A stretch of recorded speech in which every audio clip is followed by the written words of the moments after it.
its first losing month since February. The government reported that the measure of inflation that's closely tracked by the Federal Reserve remained low last month. That's the latest sign that price increases aren't cooling. Investors are hoping the Fed may be close to being done raising interest rates. Discount retailer Dollar General sank 12.2% after cutting its profit forecast for the year. The Dow was down 168 points to finish at 34,721. The Nasdaq gained 15 to 14,721. The S&P 500 dropped 7 points to 4507. New York oil rose $2 to $83.63 a barrel. With the Wall Street Business Report, I'm John Scott. News and analysis at townhall.com. I'm Keith Peters. On Point Weather is made possible by our friends at Palmetto Citizens Federal Credit Union on 107 The Point. Here is tonight's forecast. Clear and cooler overnight with a low temperature dipping down to 61. Look for more beautiful weather tomorrow, all weekend, in fact. For Friday, it's sunshine at 83. Same for Saturday, while on Sunday, we start to warm up a bit. More sunshine, 86 the high. Looking to next week, dry and sunny, warmer temperatures climbing into the low 90s. I'm Kevin Cohen with your On Point local weather. As a kid, you dreamed of being a firefighter one day. Now, the opportunity is yours. Answer the sound of sirens. Live your dream. Become a part of a team, a family. Visit scvolunteerfire.org to find out more.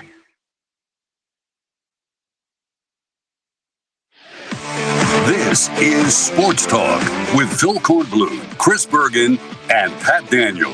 Sports Talk is heard across the state on radio affiliates of the Sports Talk Media Network and is streaming live on SportsTalkSC.com, as well as Twitter, Facebook, and YouTube. The South Carolina Education Lottery lucky number to call in is 888-898-2525. That's 888-898-2525. Now, here are Phil, Chris, and Pat with tonight's edition of Sports Talk.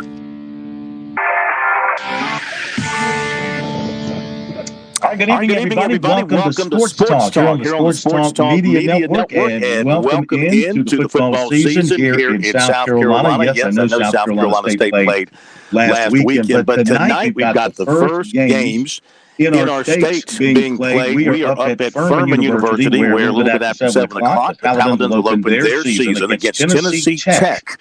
A season that holds a lot of promise with this Furman football team, which is nationally ranked in the FCS preseason polls, high as number 6. A team that made it to the second round of the FCS playoffs last season. And with so many quality players returning from last year, they have high hopes of another great year and a deeper run in the NCAA FCS playoffs come November and December. It's a beautiful night, a little warm. The weather, of course, across the state has cleared up considerably compared to yesterday and the day before, so that's great news. We have a beautiful night here for football in Greenville. And also tonight, Charleston Southern and North Greenville will open up against one another down at Charleston Southern. And Gabe Gardenia makes his debut as the head coach of the Buccaneers. So we got two of our teams in the state tonight getting their football season underway. There's also a couple of ACC teams in action tonight as well as we get football underway all across the country. And, of course, carrying into the Labor Day weekend, culminating with Clemson and Duke on Monday night. Also tonight in the ACC, you've got Elon at Wake Forest. That'll kick off at 7. And NC State plays at UConn on the CBS Sports Network. That'll kick off at 7:30. So a couple of teams Clemson will be facing will see each other. We can watch them tonight, rather. A couple of teams Clemson will be facing later on in the season. You'll be able to catch tonight with Elon at Wake Forest and NC State at UConn. Tomorrow, Miami plays at its home. Miami is home to Miami of Ohio. And then an ACC League game tomorrow night, Louisville at Georgia Tech. We've had a really busy day here in the Upstate. Came up this morning for Dabo Swinney's Duke press conference, as we've said multiple times, for Clemson on their calendar. Today was a Tuesday regarding their practice schedule and how they do things game week. So they had their normal Tuesday activities Tuesday, which included the press conference with Dabo Swinney. We'll bring some of that a little bit later on. Then made the way over to Anderson University, where we sat down with Coach Bobby Lamb. Of course, that's a brand new program. They don't play a game until next year. But today, for the first time, they were in their new football office building, a beautiful building, an end zone building at their new on-campus stadium that will seat about 3,000 when everything is ready to go by next year. And we talked to him about starting another program. Of course, he started the program in Mercer after he left Furman. We'll bring that to you tonight. And then we made our way over here to Furman for tonight's game. So it's been very busy. We have a very tight program. We must stay on schedule. Mike Morgan will move up tonight and join us at about 6:18. And then Ben Portnoy debuts tonight with his Sport Authority segment on Sports Talk. Ben was with the state newspaper in Columbia for a couple of years, did an excellent job covering the Gamecocks. Now he has moved on to the Sports Business Journal out of Charlotte, where he'll be covering a wide array of sports stories across the country. And he'll join us every Thursday night at 6:35 to talk about what it is he's looking at that particular time. And then 7:35 tonight, the return of Will and the Thrill. Will Merritt Carhill will go at one another, talking about their teams, the Tigers and the Gamecocks, as they look ahead to the opening of the season. Is that enough for you, Mr. Chris Bergen, as you prepare to take the long trip out to Los Angeles tomorrow morning? Yes, I have come east to fly west tomorrow morning. So I've come down to Georgetown to head over to the airport in the morning, but it should be a lot of fun. Looking forward to getting out to Los Angeles and checking out the Rose Bowl for the first time. Ought to be really, really interesting to see that facility that we watched on television for so many years. The history behind that facility, and then UCLA against Coastal on Saturday nights right after South Carolina and North Carolina. So that should be a fun Saturday night, and a late one for us here on the East Coast, not quite as late out on the West Coast. And to Furman's point about a lot of expectations there, Phil, I would think they should be extremely high in Greenville, because outside of Ryan Miller, their outstanding tight end from last year, who's off doing other things, I mean, they've got everybody back for the most part from that football team last year, who, as you mentioned, made it to the second round of the FCS playoffs. So this ought to be a very, very good football season for Furman. And you actually left out, when you were running through your breakdown of all the games tonight, probably the most interesting one, Florida and Utah. Tonight coming up at 8 o'clock in Utah without their starting quarterback going up against the Gators. Does Florida pull out another win over Utah and maybe stun some people to open up what I think is a pretty important season for Billy Napier as head coach of the Gators? Yeah, you're right. A season where right now the expectations are not great for them. You know, preseason polls and picked, down towards the bottom of the SEC East, and a win over Utah would certainly change the thinking about Florida here at the very beginning of the season. But obviously a big game for them tonight. That game will be out at Utah with an 8 o'clock kickoff, as you mentioned, on ESPN in Salt Lake City. We also have in the SEC tonight, South Dakota playing at Missouri. That game will kick off at 8 o'clock Eastern time on the SEC network. So we do have a couple of SEC games as well tonight. Glad you pointed that out. So football is upon us here, and we are glad, and let's just hope we have a very exciting and fruitful season for the teams inside our states in particular. Inside our state in particular. As far as Clemson goes today, and what Dabo Swinney had to say about some things, feels really good about his team, their health they can be at this point. He loves his offensive line. He says he's really excited to see how this offensive line is going to play. Certainly made it sound like Tristan Lee is going to start at left tackle. It could be Sadler. But he talked a lot about Tristan Lee and how far he has come. He told a great story about Tristan Lee, and that when he came to Clemson, he was a highly regarded recruit. But he came to Clemson, and he was so badly out of shape that he really, Sweeney said he had to go back and look at the tape and try to figure out how they'd made such a mistake in recruiting him and signing him.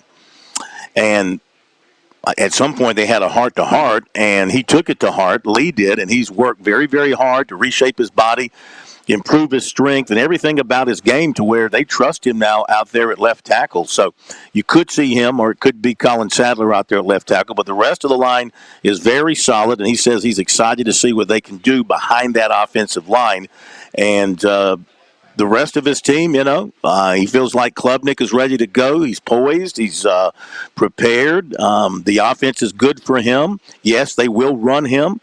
They do want him to be careful in terms of not taking any chances that might risk injury with him, get out of bounds or get down. But he also said, when you got to go get the tough yards, he wants him to stick his head down, stick his shoulder down, and go in there and get the tough yards to extend the drive and get a first down if necessary. As far as the defense, of course, thinks they're going to be very, very good on defense. Loves what they've got up front. Feels good about their linebackers and throughout. So he's in Dabo mode here as we go into the season. But he's anxious. He had a lot of praise for Duke. Noting they return 17 starters. They're veterans. The quarterback is tremendous. Their defense is very good. A lot of praise for Mike Elko and his ability to make adjustments on defense and the kind of defense that they play. So he is obviously concerned about this opener because, like all coaches going into their openers, Chris, they don't know what they have. I mean, all they know is what they've seen in practice against one another. Until they play somebody else, they really don't know what they're going to have this year. Exactly. Coach has said, but on the fact that they don't have some sort of exhibition, some sort of preseason. I'm really surprised we haven't gotten to a point where somebody has pushed forward in the NCAA to allow them to have a preseason game. I'm really surprised that with all the changes and everything else going on in college athletics, that's the one where they seem to stand pat and say, no, you guys are the only level of football that you don't get a chance to play somebody other than yourselves during the preseason. I'm stunned that hasn't changed because Dabo's talked about it a lot. Shane Beamer's in favor. It sounds like every coach we ever talked to is in favor of doing that.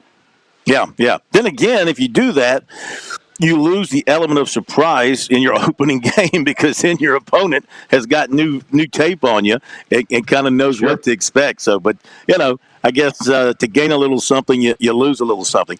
As we go to our break and get ready to get to Mike Morgan, one golf note of major interest because it involves a state individual, Todd White, who, of course, is a Furman graduate and a former standout athlete at Spartanburg High School, quarterback and golfer.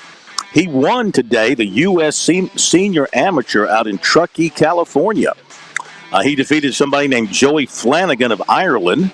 I say somebody. He's probably a well-known golfer. He beat him 4-3 to capture that prestigious major championship. So congratulations. Todd White is having quite the summer. I'm sure George Bryan will talk more about that tomorrow night on Birdies and Bogeys. We'll be back. Mike Morgan coming up. It all builds up to this at Darlington Raceway. If you're going to kick off the playoffs, why not do it big? Green flag is up. Like Labor Day weekend big. That's how you make a move. And around goes Truex. Like Southern 500 big. Yeah! The only thing bigger than the action will be the experience of seeing it live. Tight. NASCAR Playoffs weekend at Darlington Raceway, September 2nd and 3rd. Get your tickets today at darlingtonraceway.com. Discover South Carolina. If you're looking to stay hydrated this summer, turn toward a southern favorite, sweet South Carolina watermelons. One slice is equivalent to a glass of water and is just as effective as sports drinks for hydration. If you don't believe us, you can ask the Palmetto State's top football teams. The SC Watermelon Association will be serving up slices after summer practice to keep our teams fueled and hydrated. Visit scwatermelon.org for all the details and look for ripe South Carolina watermelons in your hometown. The lottery is not about getting rich. It's about helping people, and it always has been.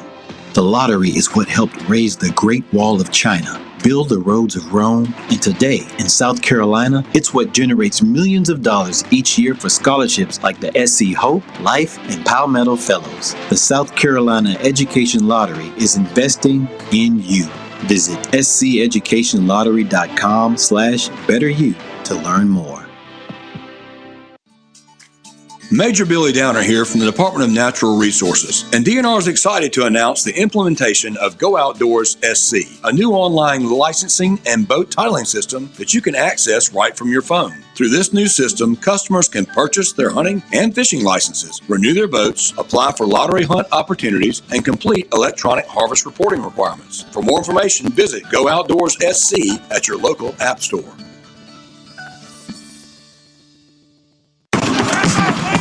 Football season is upon us, and that means Columbia is welcoming fans from around the corner and across the country. No matter where you're from, Gamecocks love coming together for game day energy that can only be found in South Carolina's capital city. Book hotel rooms, find pre- and post-game activities, and plan your tailgate spread with local favorites from pimento cheese to barbecue at ExperienceColumbiaSC.com. We'll see you soon, and go Gamecocks!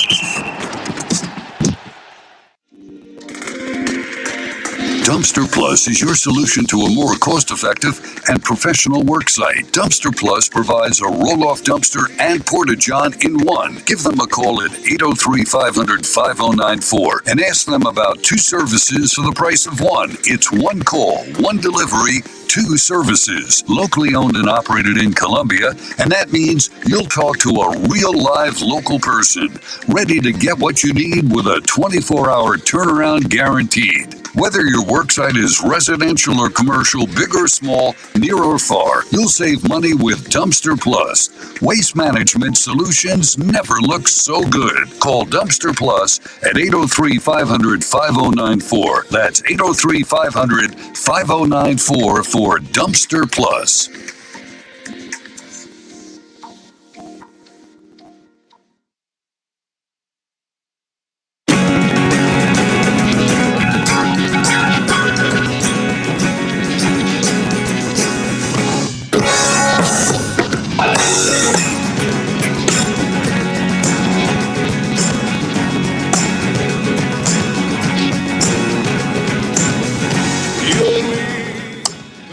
Appropriate bumper considering we're talking about the Gamecocks here for just a moment before Mike Morgan jumps on board with us. Shane Beamer doing his show tonight gave an injury update and said that defensive end J.T. Gear, linebacker Bam Martin Scott, and tight end Connor Cox out for North Carolina. Juice Wells, Nick Harbor in for the Gamecocks. Quick ACC note, ACC presidents have rescheduled their call for tomorrow morning to further discuss, potentially vote on expansion. Cal, Stanford, SMU. This is Ross Dellinger reporting. Larry Williams for Tiger Illustrated reported to his readers today that Clemson is holding strong in their opposition, and maybe if they vote to expand and accept these schools, Clemson might be the only one to vote nay on this thing. As of his writing this morning, he did not have a clear feel on which way this might go. I wonder what their reasoning is behind this. It seems like now that the money has expanded, it's a no-brainer to me. I don't understand Clemson's thinking behind this. Yeah, I don't know if it's just not a good feel for them. The idea of traveling out there for their other sports, I don't know. Nobody has said anything publicly as they've worked quietly behind the scenes. Let's get the thoughts on this and other items from the one and only Mike Morgan. Mike Morgan on the move with us here on Sports Talk. Of course, Mike is brought to you by Chad Sheely and his innovative services from Visionaire Solutions and Prevent Cleaning Services. Is dust a problem? Maybe some allergies, odors, stale air. Clean air is healthy air, and make sure you breathe easy. Just call the great folks at Visionaire today. For you and your family, certainly worth it. 803-220-1811. Also offering dryer vent maintenance, so don't put that off. Be safe. Call 803-220-1811. Let Chad Sheely and Visionaire make your home a cleaner and healthier home. Okay, Mike Morgan with us. Football is definitely upon us now, Mike. Couple of ACC games, couple of SEC games tonight. I'm at Furman to watch Furman and Tennessee Tech. So I know this is the time of year that you get extremely energized and excited about what's going on out there. Yeah, no doubt. Hey, first off, congratulations to you and Sports Talk with the partnership with the Chief Sports app. Excited about that. Excited for you to be part of that family with Jamie Bradford and company. Thank you. Good stuff for all. Thank you. But you're quite welcome. But yeah, no, it's I think I've said in your show before, I try not to do the countdowns because it just makes it go slower, and I'm not a big fan of wishing my life away anyway. So when it gets here, then you'll know it's time. And now it's time. Now we can actually the game, stop talking about polls. We're still talking about realignment, as you mentioned, because it's still very much a relevant conversation. And I happen to think, gosh, I could be wrong, but I happen to think that's going to go through. But we've got a good game tonight. We've got a couple of interesting games. I mean, I'm very curious to see how Matt Rule will look at Nebraska. I think if Matt Rule doesn't work at Nebraska, after Scott Frost didn't work at Nebraska, after every other coach since Tom Osborne didn't work at Nebraska, I don't know if anybody will work at Nebraska. And then, of course, Utah, Florida at 8 o'clock tonight. There's still a lot of doubt, I would say, about Billy Napier in Gainesville. It's only been 1 year. But they would be well served to win this game. He would be well served to win this game. Utah does not have Cam Rising, who clearly is one of the top quarterbacks in a quarterback-rich Pac league. And so I know it's on the road, but you're an SEC team, and they've got their backup quarterback in. This is the kind of game you should be able to win, and yet they find themselves as a 4.5-point underdog. How do you feel about the South Carolina-North Carolina game? This is a game where you got two quarterbacks, one being touted for the Heisman, another, Shane Beamer, thinks his quarterback is not being talked about enough. If this thing becomes an absolute shootout, can the Gamecocks win it? No question. I think absolutely Carolina can win it, and it wouldn't surprise me if it is kind of a shootout. As far as Spencer Rattler goes, look, Shane's not going to have to politic for Spencer Rattler if he plays well beginning on Saturday night at an exclusive national window, the likes of which South Carolina might not have any quite like that, because there's really not many other games that are worth watching opposed to that game. You've got game day there. I mean, all these things are setting up for a major audience, and you're going up against a quarterback that everybody knows is going to be a high draft pick. So if you outperform him in that game, well, then all the hype will take care of itself for Spencer Rattler. You won't need to mention it locally. It will be well understood nationally. But he's got to pick up where he left off at the end of last year. You know, contrary to what some might believe, I don't think everything Spencer Rattler did wrong last year was because of the offensive coordinator. Sometimes he just didn't make throws that he should be able to make. He made those throws later in the year. He needs now to make them for 12 consecutive games and beyond if Carolina's going to have the type of season that they hope and perhaps the type of season that they should have. Let's go to Clemson and Duke. And, you know, Clemson, again, thinking they can win the national championship. Duke had a 9-win campaign. Mike Elko, people think he is one of the best coaches going in the country now, just getting started at Duke. And Dabo Swinney had a lot of praise for him today. What do you recall about him in calling SEC games, A&M games, maybe some other games you ran across him perhaps? His defensive prowess seems to be the thing that stands out the most about him. Yeah, I ran across him last year doing a Duke game and sat in his office and talked about, you know, Duke and kind of the perception of Duke and everything else. And I mean, he's very similar to what, if you ever listen to Coach Clawson at Winston-Salem at Wake Forest, what he'll tell you. Yes, it's a job that is a developmental job. In other words, you're not getting 4 or 5 star recruits, although I think Riley Leonard could be an NFL quarterback. But if you get those kids to stay and to work over time, then all of a sudden you can play better than maybe the star system says you should. That's been the secret for Wake Forest and other programs like it. And I think he is the perfect hire. I mean, I just think that he is the kind of guy that that job he's tailor-made for. Now, that being said, if he does really well, he might jump to a bigger job. But no, I think I think he's already done some good things there. I think he'll continue to do that. All that being said, I mean, Clemson should win the football game. I don't think there's any question about that. They're more talented, and they're more prepared for a game like that. The home field advantage, as we all know, for Duke is not grand, even though they've improved their facilities. But it'll be a more challenging game than, just taking on kind of your typical cupcake, that's for sure. You got to be ready for it, and we'll see what Cade Klubnik does in week one if he gets off to a good start. Mike Morgan on the move here on Sports Talk. Couple of moments left with Mike. And Mike, just a quick thought on what is, in my mind, outside of South Carolina, North Carolina, probably the best game in the SEC this weekend. That's LSU and Florida State coming up on a Sunday night. LSU is going to be missing a couple of their players. Do they still have enough to beat Florida State, or is this a game where Florida State makes a statement to everybody else that, hey, Mike Norvell's got a team that can contend this year? Well, somebody's going to make a statement one way or another, because this is a legit game. I mean, these are two teams that are going to contend for some pretty high stakes, I believe, this year. Florida State in the ACC, LSU in the SEC.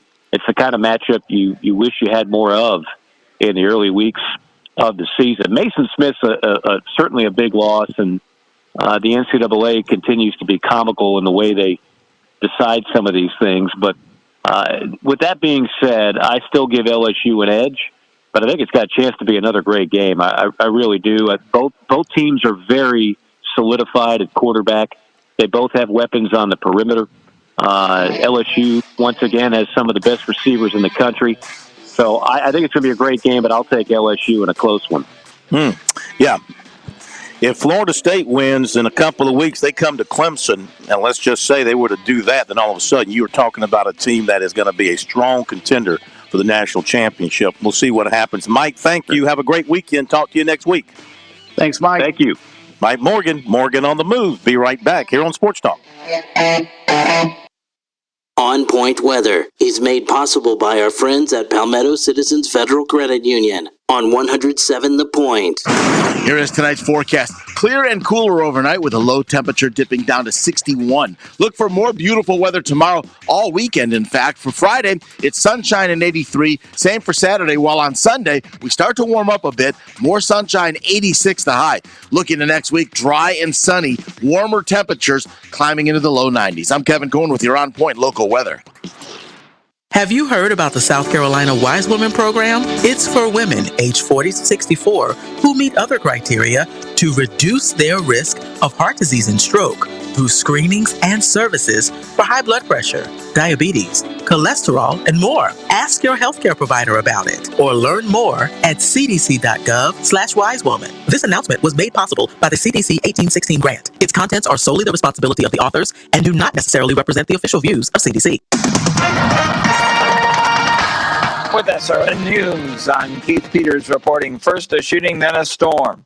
Florida Governor Ron DeSantis is facing a 1-2 punch, testing his leadership at a critical moment for his presidential campaign, with the Republican moving to cast aside the culture warrior and show the country that he can govern through crises. The first calamity came last weekend when a white gunman killed 3 black people at a convenience store in Jacksonville. Days later, Hurricane Idalia was barreling through Florida. It slammed into Florida's Big Bend region. China has lashed out at the U.S., saying a U.S. military transfer to Taiwan is a violation of U.S. commitments under its One China policy.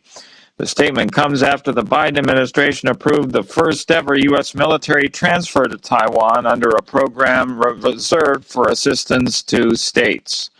This is SRN News. My brother.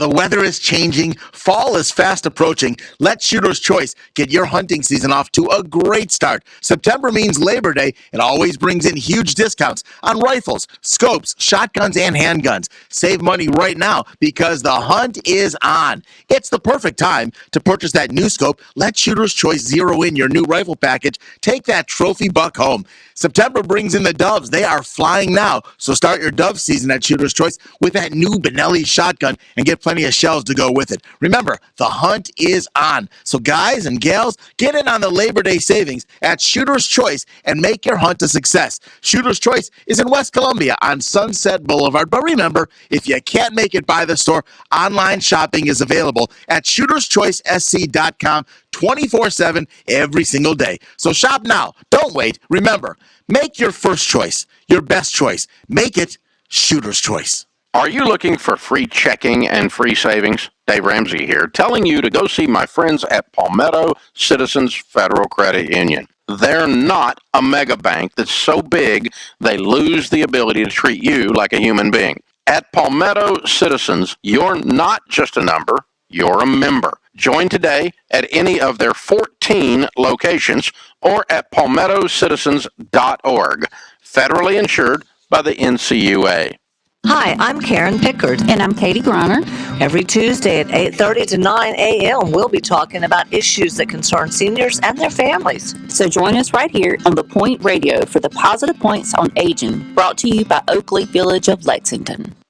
It's not quite football season yet. The back-to-school sales are here, and it's time for you to help Columbia Animal Service to clear the shelters. For the entire month of August, adoptions are absolutely free. You can't beat that. Bring home a pooch or a kitty at no cost. Be the hero to give a dog or cat a new home. Visit petfinder.com today to see your next family member. Clear the shelters in August. Free adoptions. Visit petfinder.com and support Columbia Animal Services. It's the Cigar Militia, Columbia's premium cigar store. It's that time of year. It's golf weather. Are you going golfing this weekend?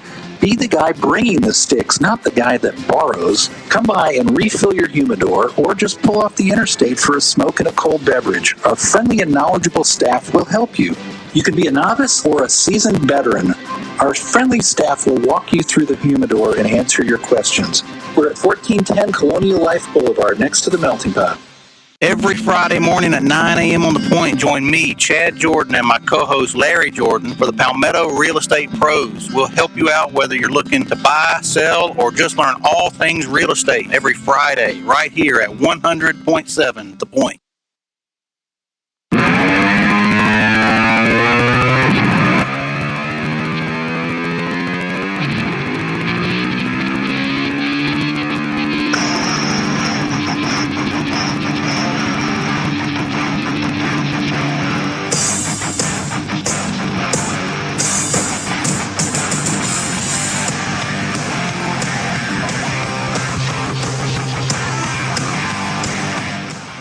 We are back on Sports Talk on the Sports Talk Media Network. Great to have you with us on this big Thursday night here in South Carolina. Phil Kornblutz, I'm up at Furman for the football game tonight. Couldn't wait to see some live football action up here for Furman and Tennessee Tech at the foot of Paris Mountain. Beautiful, beautiful setting. Chris Bergen about to head to California for Coastal Carolina and UCLA at the foot of the San Gabriel Mountains, another beautiful setting for college football. Pat Daniel is back in Columbia in the Midlands at the foot of nothing. No real mountain range running through Columbia. The foot of 5 Points. Yeah, at the foot of 5 Points. That's where he is. Right. And now it's a pleasure to welcome in young man who's a terrific reporter, spent a couple of years with the state newspaper in Columbia covering the Gamecocks, did a fantastic job, very impressed with his work. He's so good, he was scooped up by a bigger publication, which happens in his business, the Sports Business Journal out of Charlotte, hiring him as a national investigative and enterprising reporter, I guess you could say. Ben Portnoy joining us on Sports Talk. He'll do this every Thursday night. We're calling it Port Authority with Ben Portnoy. Ben, it's great to have you with us. How are you? What's going on, guys? That's a heck of an intro. I appreciate it, Phil. Well, hopefully you recorded it and you can play it back over and over again. So put a smile on your face. Hey, we appreciate you joining us. First of all, congratulations on the move. Tell us about what you'll be doing with the Sports Business Journal. Yeah, so obviously loved my time in Columbia. Love covering the Gamecocks, and funny enough, I will be up at South Carolina UNC this week covering, but doing some work there. But Going to be covering kind of the business of college sports, and certainly there's a lot to talk about, whether it's realignment or NIL or TV deals and all of that. We're going to be taking sort of a big picture national scope on things. So super excited about this new opportunity and excited to talk about it a little bit with y'all too. Well, we appreciate that. Let's jump right into it because this week we had the official move of the ACC office from Greensboro to Charlotte with some fanfare with all of that. Hate it for the city of Greensboro, of course, because they've put so much into the history of the ACC. They birthed it and they grew it, and now they lose it to what's viewed as a more modern, upscale city in this day and age. That's where people, I guess, want to be. Tell us about the other day when the official welcoming took place and a little bit about the ACC offices in Charlotte, kind of where they're located, what it looks like, and what they've got going on. Yeah, it's right in the middle of downtown Charlotte. You got about roughly, I was told, at least 50 staffers are going to be relocating there, including Commissioner Jim Phillips and a number of other of his staffers. Super impressive building, super impressive setup. I think cool setup for them right in the heart of downtown Charlotte. Really only about a football throw away from where South Carolina and UNC are going to kick off the season on Saturday night. So really cool location. Definitely interested to see how that all shakes out. But I do think it's definitely unique. It's definitely a little bit sad, I think, for a lot of us who've grown up around college sports and sort of think of the ACC as being based in Greensboro and all the amazing things we've seen with the basketball tournaments in Greensboro and more. But I think this is sort of, we've seen it over in recent years and in the last 6 months and the last 6 years and so on, just sort of the modernization of college sports and, moving to a major TV market in Charlotte as sort of a centerpiece for what the ACC is going to be doing going forward, I think just made a lot of sense. From where you sit, what do you think the league gains by going from Greensboro to Charlotte? I think simply put, it makes it a little more central, right? I think that, one thing that I think, frankly, that we've lost in college sports, and there's a million reasons for it that we could litigate for hours, but, I think you go from probably what feels like a little bit of a mom and pop shop in Greensboro to sort of a more corporate hub in Charlotte. And I think that, for one, puts you right in the media market there. You've also got the ACC network based there and other things like that. Obviously, the SEC network, ESPN, both have offices there and all that set up there. So there's some infrastructure there for what the ACC is going to need, and I think that's all kind of ties into the reasoning for moving to Charlotte. Mm-hmm.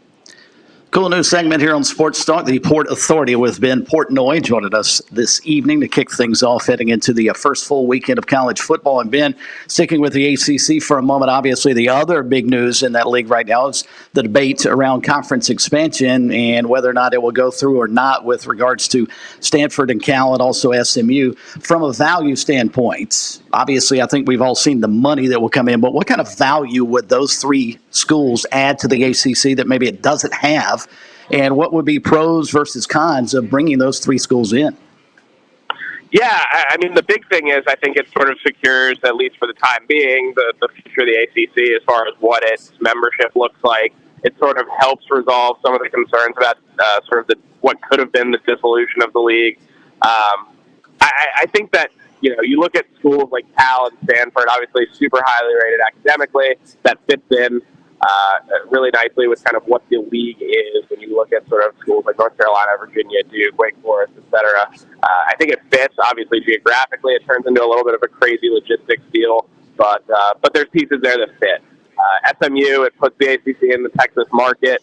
It gives you a little bit of stuff on that front to sort of open some new doors, dive into some new places, assuming all of this comes together. And as has been reported a couple other places, the ACC presidents are going to meet tomorrow morning.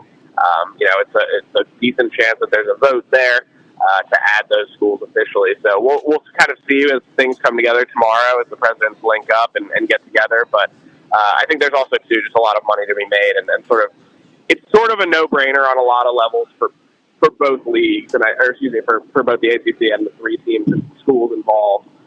And I think it's going to make a lot of sense moving forward. Once you can get over the crazy logistics of travel and everything else, I think, it makes a lot of sense for both parties. Do you have a personal feel about what the vote is going to turn out to be? Your opinion-wise, you think it will go through, or do you think, like it appears, that Clemson will hold its feet to the fire and not approve it? There'll be one negative. There'll be one no vote from what we can gather.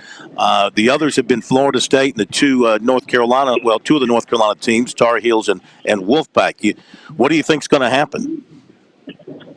I think that, there's been hope at least around the ACC and folks that, we've chatted with, at least sort of peripherally involved and around these things.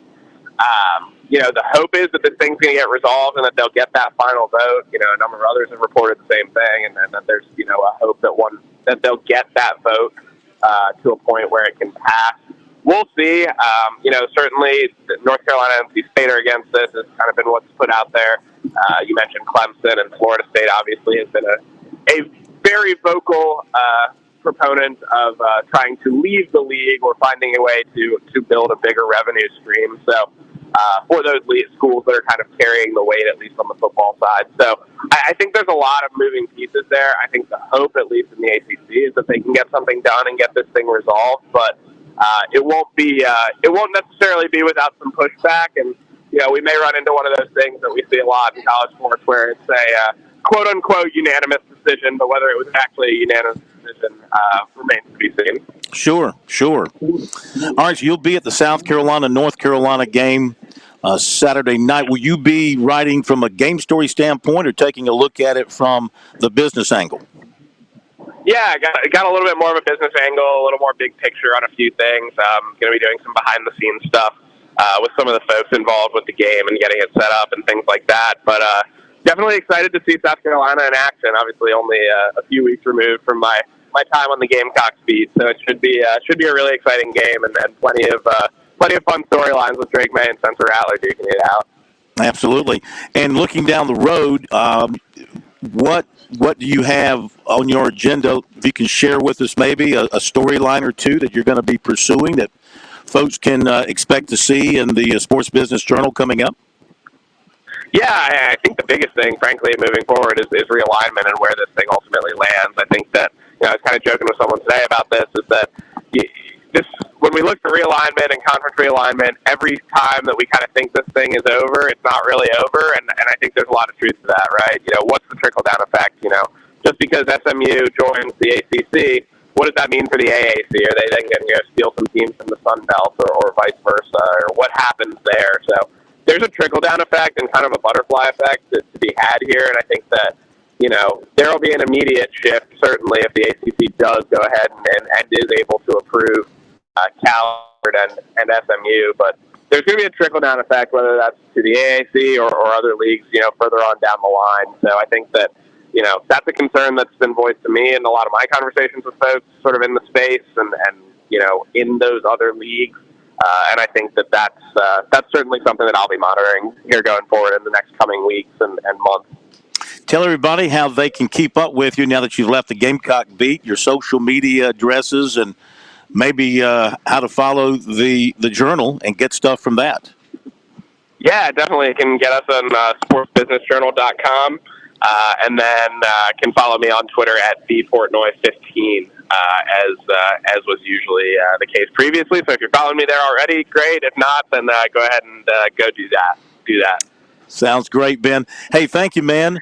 Have a great weekend. We'll see you Saturday night and talk to you again next Thursday. Thank you, Ben. Sounds good. Looking forward to it. Appreciate it, guys. Yes, sir. Thank you very much. Port Authority. I got a story angle Ben for Portnoy. him. Mm-hmm. Since he's now working about the finances, maybe he can go up to Charlotte and knock some common sense into these people and recognize that financially it makes no sense to play non-conference neutral site games during the regular season. You just hate this. If there's one thing I've learned about you, you absolutely despise any type of neutral site game. You just Tell me how exciting it would be to have LSU and Florida State in Baton Rouge this weekend. How exciting it would be to have the Gamecocks and Tar Heels in Columbia. Yeah, I think these neutral site games stink and take away all the tradition of college football. Yeah, but it's making money for somebody, including the schools and the TV networks. right, let's take a break from the football. We got a big race coming up in Darlington, right? On Sunday. Yes, You're sir. going to miss it, but I'll be there. Disappointed. The Cookout Southern 500, and his first race in the playoffs, of course, so that carries some extra emphasis on it. Recently, Jeff Burton, Hall of Fame driver, commentator for NBC's coverage. He'll be at Darlington, but he was in Columbia where he met with the media to talk about this particular race and his career at Darlington, what it's like to race there, and also talking about what it's like being a commentator with Dale Jr. Hard to tell which one's talking when they're together. All of that in this conversation he had with the media. Here is Jeff Burton. My history at Darlington is kind of weird. Like I led a lot of. I came really close to winning the Cup races and just couldn't find a way to do it. We'd lead all the laps and have a problem. We would just all kinds of stuff. At bad pit stops, me making a bad move, just whatever it happened to be. And then, you started wondering, am I ever going to win one of these things? Because you just couldn't connect the dots and get it done. And then we won 2 back to back. And by the way, both rain events, which was, kind of strange. And it's almost, you have to, in racing, you lose a lot more than you win. And those ones that you lose that you feel like got taken away from you, you got to remember every now and then the world equals itself out and you get a break every now and then. And so we did get some breaks, but just being fast there, we just constantly had speed. For my whole career, I was always fast at that racetrack. And so when you have enough speed over time, you're going to win your races. Jeff, as you had mentioned Kerry out there, and you know what an advocate he is for NASCAR, but if I remember right, when he came on board, he's an outsider. He doesn't have NASCAR pedigree. When did it take a little bit to get to know him, or did you kind of bond right away with him? Yeah, no, I don't have that recollection. Yeah. Kerry has always been so welcoming and so inviting, and great personality and reverence for the sport. He's just always been super easy to work with. And the thing about Kerry and most people in the sport is that they generally care about the sport. It's not, most people in this sport, and I know drivers, they are what they are. They're selfish race car drivers, as they should be on track, but off track, they have a lot of reverence for the sport too. So my point in saying that is most people involved want to grow the sport. They want to make it better. They want a great experience for the fans, and you need people in a position like Kerry to have that same passion, and he's always had it from day one. Do you think how much did he go to shaping Darlington in the sense that we've got 2 races here? You knew the times. It was down to 1 race. It looked like maybe even that might have been in jeopardy at different times. So I think that Darlington is a piece of our history, and it has to be treated as such. It has to be, Daytona, Darlington, Martinsville. They have to be treated with the respect that you would an artifact in a museum. And the way you expose it to people is have events there. And, there was also talk years ago about taking a race from Martinsville. That's nonsense. And so we could debate, whether it's great to have 1 race or 2 races. One thing's for sure is we know we need to be in Darlington for the Southern 500. We know that history is huge. We can't change that. We can't move that. And having advocates for that like Kerry is really important. What is Cale Yarborough's legacy on NASCAR to you? So Cale was the guy I pulled for as a kid. My go-karts were painted up, Cale Yarborough paint schemes. I was 8-year-old, right, or 8 or 9-year-old. I don't know what age exactly, but riding around with a Bush Beer go-kart. You know what I mean? That was a go-kart I raced. I actually wrote a letter to Junior Johnson, and he sent me someone from Junior Johnson sent me the paint codes, decals to paint my car. And Cale is just a rock star. But when I say that, just tough. I think about him getting out of the race car, being beat red, and he gave it 100% all the time. He's what NASCAR is about. Like, it's hard, it's tough. You got to fight, you got to push, you got to make stuff happen. Cale could win at any kind of racetrack at any time, and you knew he was giving 100% effort. And he was my guy. He was the guy I always pulled for. He was my hero, and he is true. He's a He's one of our greatest drivers, for sure. And what he did for our sport, we all need to take a moment to recognize it because he paved the way to make it better for the drivers today, too. Chris Buescher the last couple of weeks, Keselowski doing the job. Is it gratifying to you to see that program kind of growing again and re-energizing itself? It really is. As an analyst, I don't pull for anybody.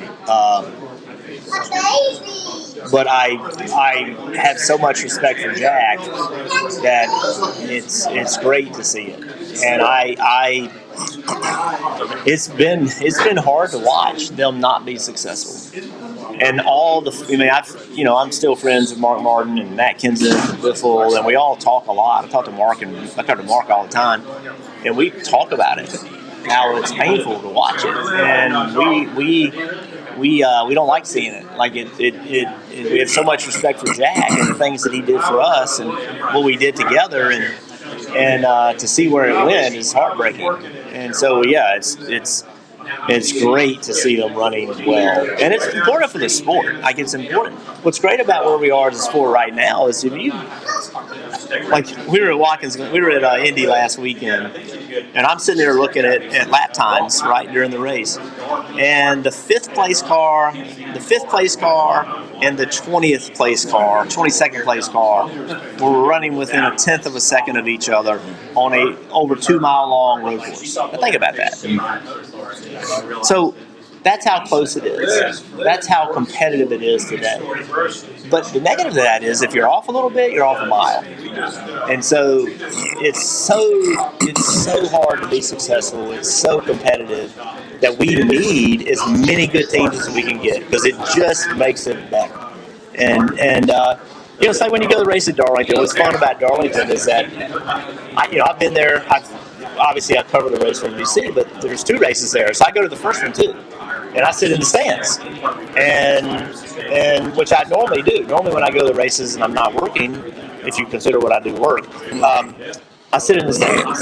Like, I don't typically go to the suite. I like to sit in the stands, and like when you watch, it's constant action. It's constant chaos. It may not be for the race for the win or for the lead, but there's stuff happening throughout the entire field, and that's what's entertaining, right? If only the race for the win is entertaining, then you're not really grasping the concept of having 36 teams on track at the same time. And so the more competitive teams we have, the more compelling it is.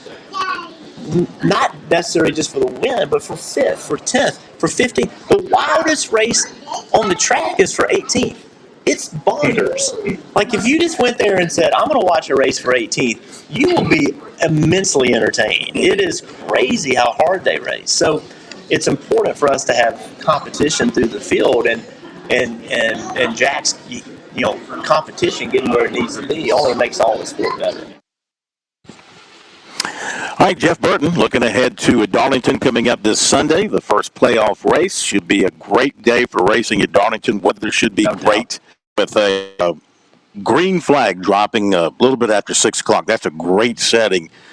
Late afternoon, great weather, flyover, the setting in Darlington. Should be a lot of fun right in the middle of all the football. Here at Furman, just had a extended moment of silence for the late Dick Sheridan, who, of course, was a great coach here at Furman, brought the Paladins a lot of success, helped build this program to what it has become, and he was remembered. He's also being remembered with a decal on the helmets. In fact, the Paladins are sporting the silver helmets tonight. They're wearing looks like black uniforms with the purple trim and all.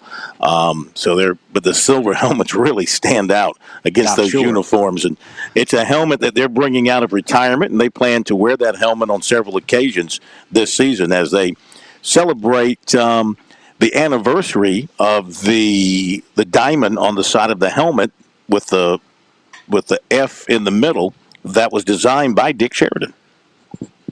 But the 50th anniversary, is that what we heard when you were up at Furman a couple of weeks back? Coach Hendricks was telling us about that. It's remarkable, and it's such a classic look for them. It reminds me of the Alabama logo, the white A on the Crimson helmets and the Tiger Paw and Clemson's helmets. There are certain ones that just really stick out and look sharp, and Furman's Diamond F is certainly one of those.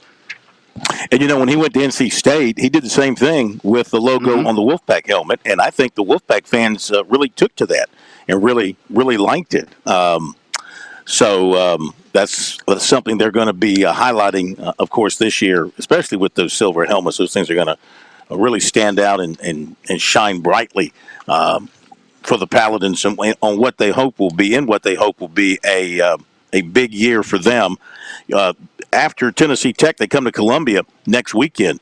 And, South Carolina, I know they're putting a ton of effort into this North Carolina game. They can ill afford to look past Furman next weekend for their home opener in Columbia because that's just the kind of setting. If everything goes well for Furman tonight and they play well, they come out of it healthy, just the kind of setting they would love to step into a South Carolina team not paying attention and get blindsided by a good Furman team. Keep in mind, they went to Clemson last year and played the Tigers, a very competitive football game. And they'll have a little bit longer rest, and you would hope they're able to get some of their starters, if things go well tonight, out of there so that they would be the more rested team, probably not the deeper team, but certainly the more rested team, because I can imagine the Gamecocks are going to be able to pull anybody until late in the fourth quarter on Saturday. Wouldn't think.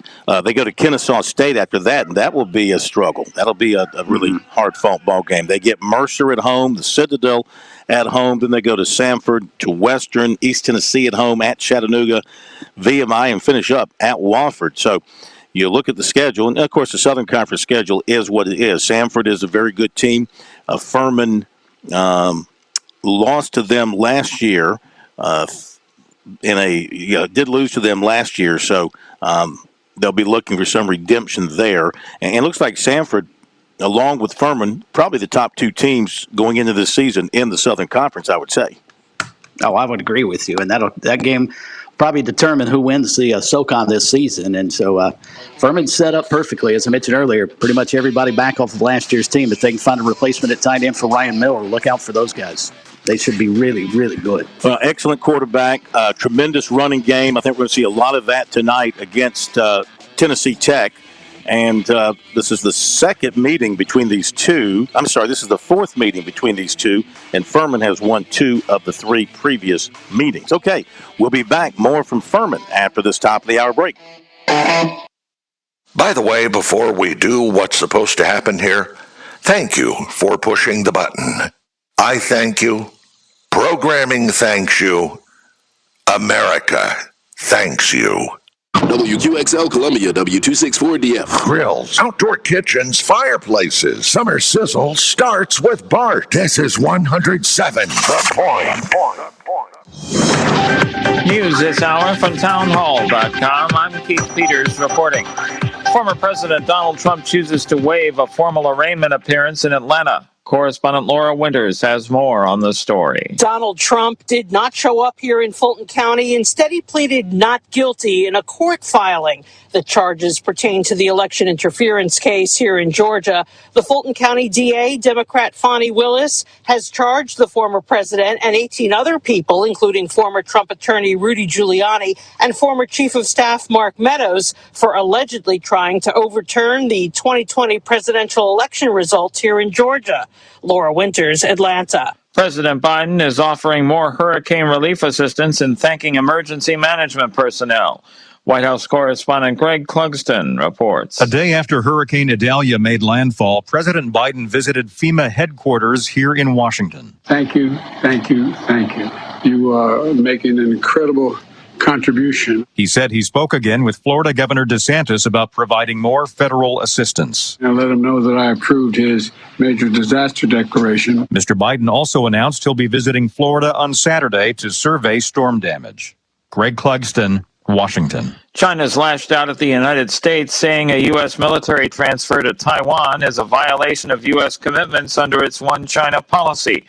The statement comes after the Biden administration approved the first ever U.S. military transfer to Taiwan, under a program generally reserved for assistance to sovereign independent states. China says the package violates agreements with which Washington pledged not to support Taiwanese independence. On Wall Street, a mixed day as the Dow was down by 168 points, but the Nasdaq rose 15. The S&P 500 index declined by 7. More on these stories at townhall.com.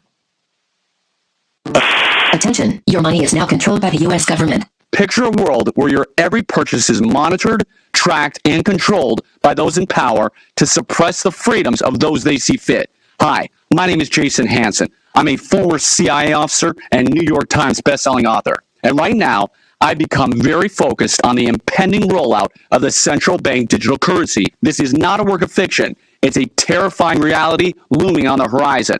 But there is a bit of good news. I've partnered with Advantage Gold to offer you a solution.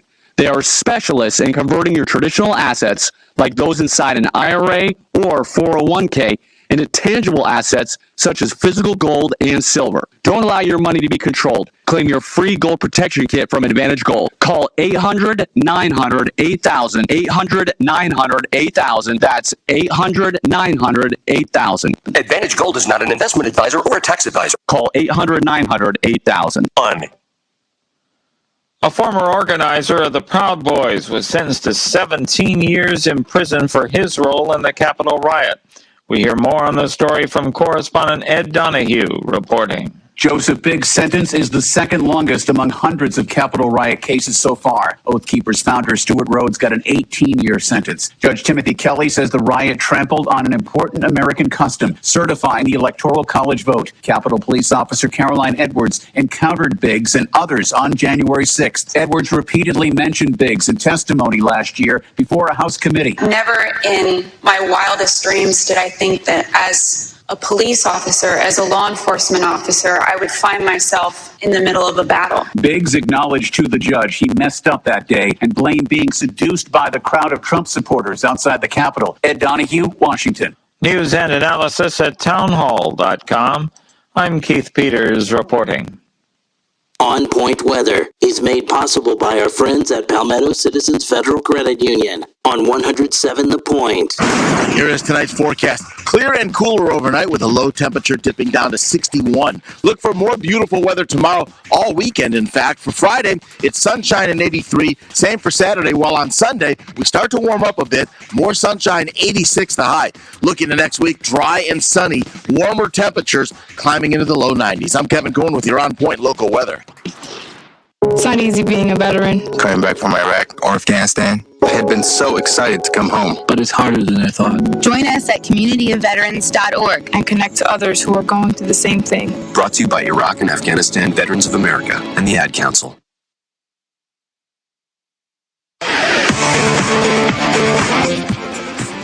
Welcome back to Sports Talk on the Sports Talk Media Network.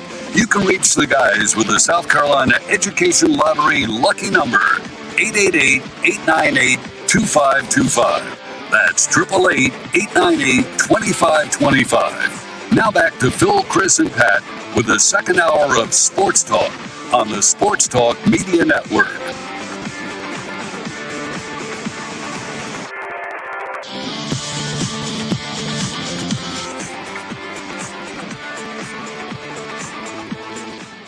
Back we are, Sports Talk on a Thursday night all across the Palmetto State here on the Sports Talk Media Network. Love to hear you pontificate on the world of college football as we get ever closer to it actually starting. We do have one game already, actually two now, as Furman has kicked off in their matchup with Tennessee Tech up in Greenville. That's where Phil Kornblut is. Check back in with him in just a second. Meantime, at the opposite end of the states, Charleston Southern is playing host to North Greenville. Not going well early going for the Buccaneers as North Greenville has jumped up to a 10-0 lead already on the Buccaneers. They've already recorded 126 yards rushing early in the second quarter to just 9 yards on the ground for CSU. CSU's got a total of 40 yards of offense, 7 first downs already for North Greenville. And again, they've got a 10-0 lead on the road at Charleston Southern. Furman, Tennessee Tech just getting going. And plenty more to come as we roll on through the evening, including some big matchups in the SEC and ACC, probably most notably Florida traveling out to Utah in just about an hour. And Phil Kornblut has rejoined us from Paladin Stadium. Has anybody scored in the first 40 seconds of the game, Phil? Sorry about that. I got caught up in the game and lost track of time. That never happens.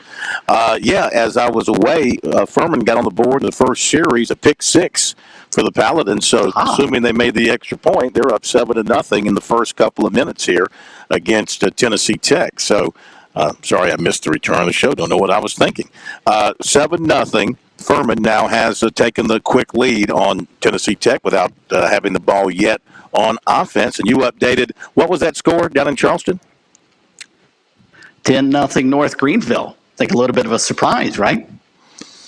I would say so. I mean, they're playing up. Division II playing FCS. Of course, this is the first game for the new coaching staff there at Choso. So, new quarterback who was with the coach at Albany State and understands quite a good quarterback. So we'll see. We'll see if they get it going. Let's go to Camden and talk to Keith for a moment. He's been waiting for a good bit. We appreciate that. Our phone number, by the way, 888-898-2525. That is the South Carolina Education Lottery lucky number. And Keith, welcome into Sports Talk. How you doing? I feel like someone that just bought a car. I'm having a little buyer's remorse.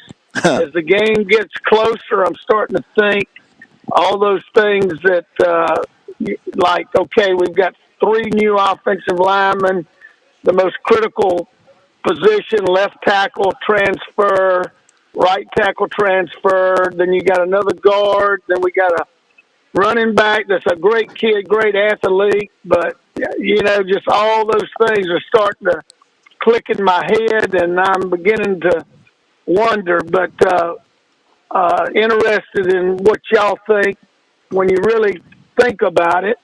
You try to be optimistic, but if I was someone that didn't have a vested interest, I'd probably say we could have some rough roads ahead. But I tell you, Reedy and Johnson, I love that part of your show last night. I'm tickled that it's back, but is my concern unfounded, and I will hang up and listen. Enjoy the show every night. Well, thank you. Y'all have a good one. Thank you very much. Thank you. Thank you. Well, no, I don't think those are unfounded at all. Those are all areas of concern with the Gamecock football team going into this season. Again, as we talked about in the first hour, Chris, I mean, every head coach has got concerns going into the opener because they're just some new guys playing until you see them under the lights. You don't know exactly what you got. You move some guys around. You're trying some different things.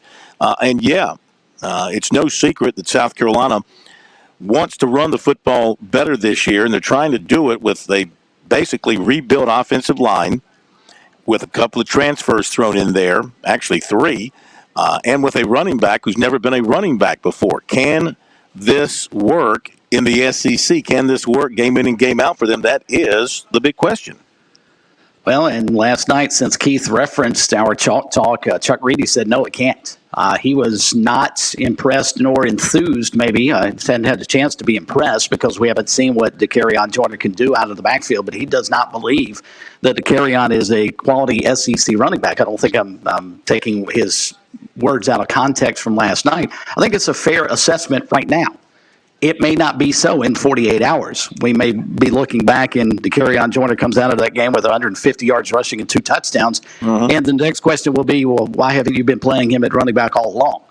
Or what are the Gamecocks going to do moving forward? Because they clearly do not have a running game. And that's, I think Keith's got the right to be concerned. I think Gamecock fans have a right to be both cautiously optimistic because of what that team did at the tail end of last season. They've added some parts. They're certainly very, very deep and talented at the wide receiving position. They've got a great quarterback. That offensive line can hold up and they can figure out a way to run the football. They should be fine. But again, we won't know until, comes kickoff time on Saturday night. And how much the teams, because they've done it before. Works out at one tackle, and Hughes works out at a tackle, if that's indeed the starting 2, or if it's going to be Wanamaker at one tackle and either Fugar or Hughes at the other tackle while Jalen Nichols is out. We're going to have to see how good these guys are. I mean, they're moving up, from a lower level of football, and can they play even better at this level. Same thing with Gargiulo at left guard. Okay, he's moving up from the Ivy League. Is he capable of playing at a high level at this level? Vershawn Lee, the center, he's a new center, but he's played football at South Carolina before. And Trey Jones, the right guard, has played ball for them as well. Still, I think it's right now until we see. I'd have to say on paper it's an underwhelming-looking group. Mm-hmm. Would you say that's fair? It's an underwhelming-looking group until we see what they can do? Absolutely. I think that's spot-on assessment of them. Again, right now. And it goes back to the point we were chatting about in the first hour. If they had some sort of exhibition against anybody, you'd at least get a better idea, and it would certainly not just help the fans and maybe ease Keith a little bit in confidence, or maybe make him worry more, depending on how that turned out. But at least give the coaches an idea, all right, these are things we have to work on going into our real first game, like the NFL has, like high school teams have. It's almost mind-boggling that college football is the only level of football that does not get an opportunity to scrimmage someone other than themselves going into the first game. Every coach around the country has these same concerns. Billy Napier is sitting there in the locker room right now at Utah trying to figure out, do we have enough to beat them tonight? Maybe. I don't know. And he won't know until another, 45 minutes passes. Well, interesting, too, you look at North Carolina's defense, and, of course, their defense has not been very good. In fact, you heard Chuck Reedy call them soft last night, but they play, I guess it's a 3-4 look, and all three of their front guys are seniors.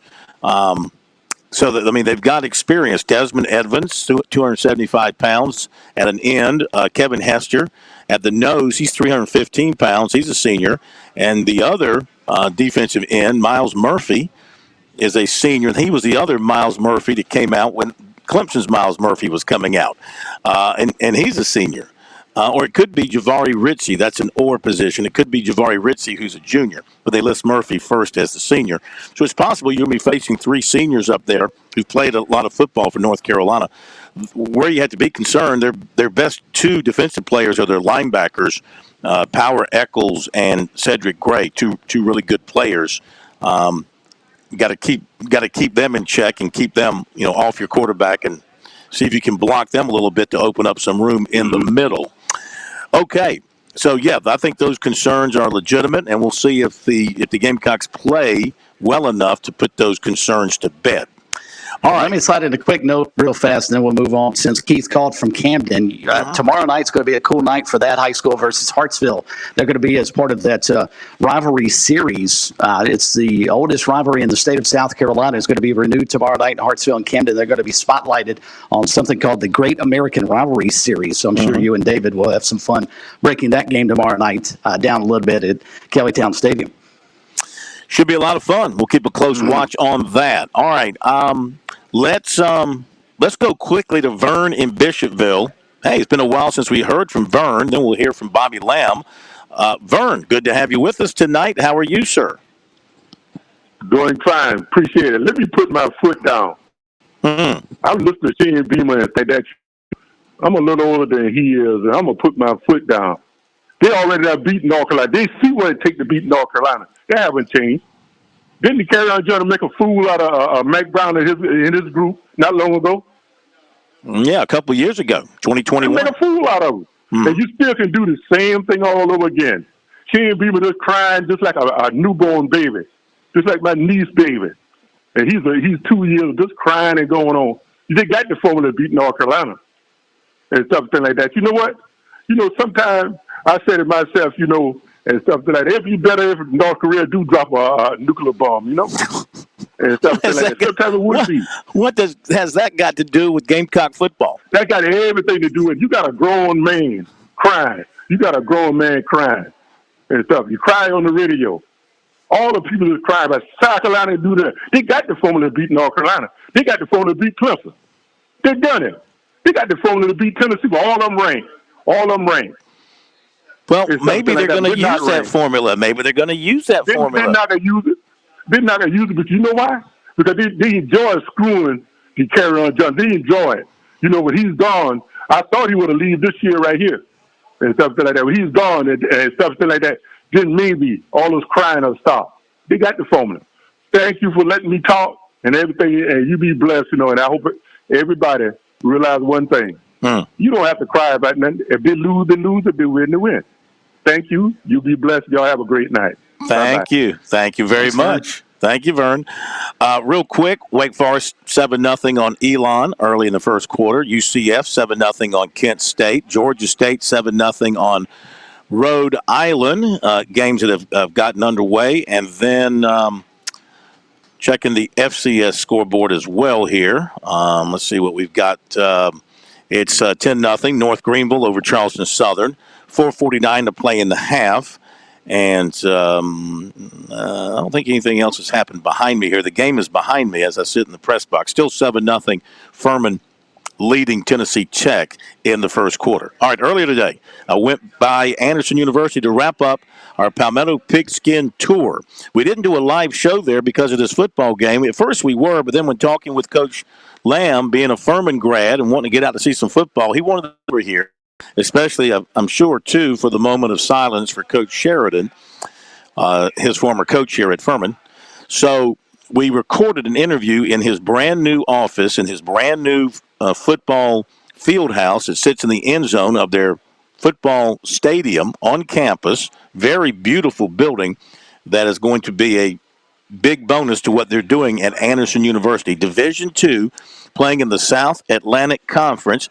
Had a chance to sit down with him inside his office. Today was the first day in the office. The coaches just moving in today. Furniture coming in, football equipment coming in.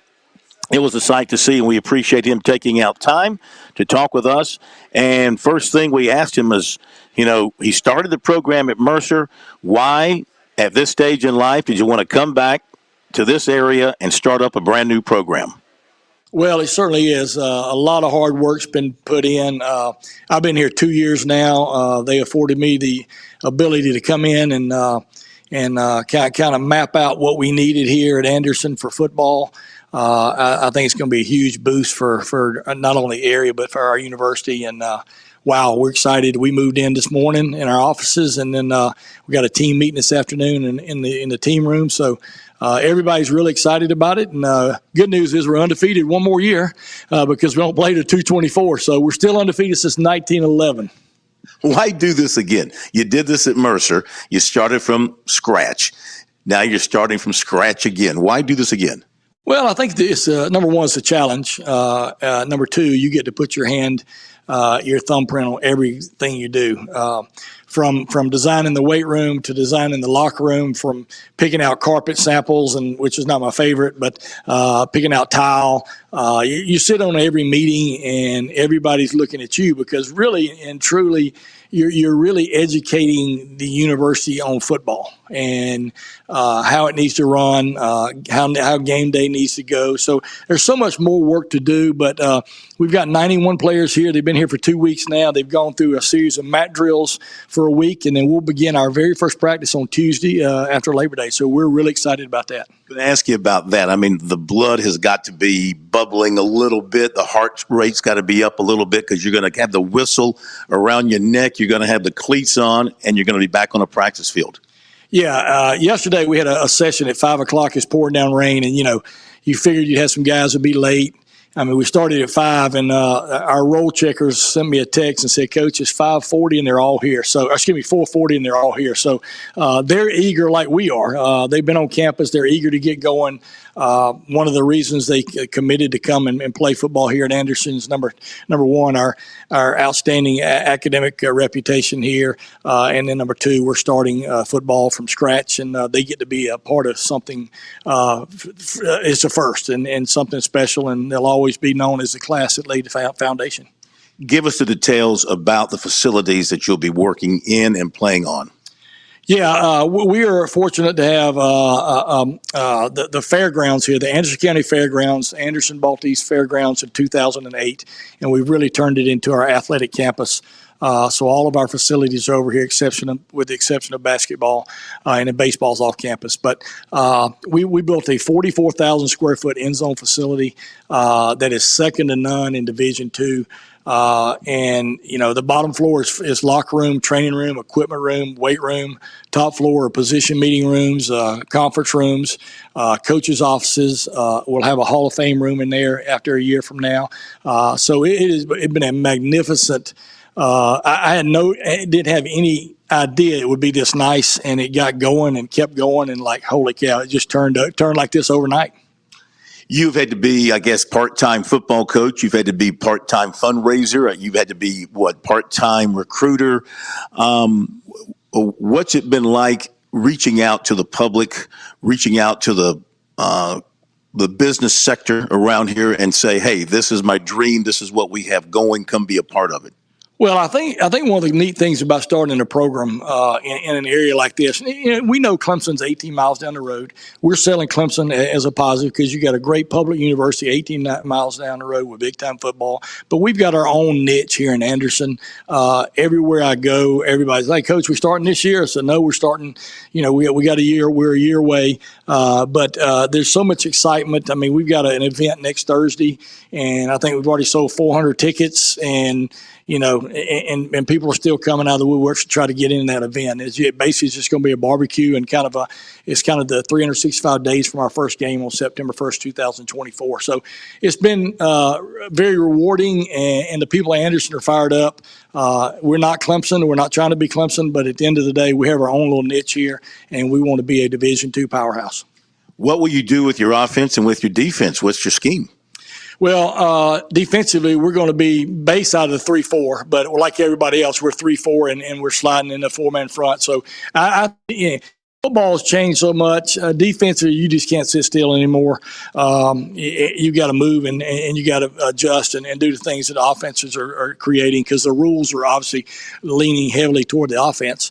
And then offensively, we're going to line up in the pistol offense with 3 wide receivers, 1 tailback, 1 tight end. We'll be a heavy RPO team, inside zone, outside zone, and just be creative. And that's the great thing about a practice year. You can be creative and find out exactly who you got and the talents you got, and kind of cater your offense to what you got on campus. Tell us about your coaching staff, who you've got on staff right now, and what more you plan to do with your staff. Well, I tell you what, we've been afforded an opportunity to have 8 full-time coaches, which is awesome. So I've got 4 on offense, 4 on defense. I've got a director of football operations. We have an equipment director, and then we have 4 graduate assistants. And so that is huge at this level. On offense, heading our offense will be Seth Strickland. A lot of South Carolina folks remember that name. Seth's coached at Albany State. He's coached at IMG. He's coached with Coach Spurrier in the Pro League. So he's been around the block. So I'm happy to have him on offense. James Turns, offensive line coach. He was at North Greenville last year. Been a high school coach for a little while. JoJo Marshall was with me at Mercer, is one of my first players on our team down there. And then I'm going to coach the quarterbacks on offense, so I'm going to stay heavily involved. Defensively, Brett Hickman. Brett was at North Greenville, at Gardner-Webb, and then went into the high school ranks for 4 years and then came back, and you hired him on defense. And then we've got A.J. Jones coaching our linebackers. He played at North Greenville, been coaching at high school ranks. We got Malik Chevy, who was at Erskine. Malik's going to coach our DBs. And then Caleb Fuller. Caleb Fuller's probably the best player we got. He played at Appalachian State when my son played there. And when he shows our players how the drills are supposed to be done, he looks way better than our players. So Caleb Fuller will coach our defensive line. So you guys are going to be in the South Atlantic Conference and Division II.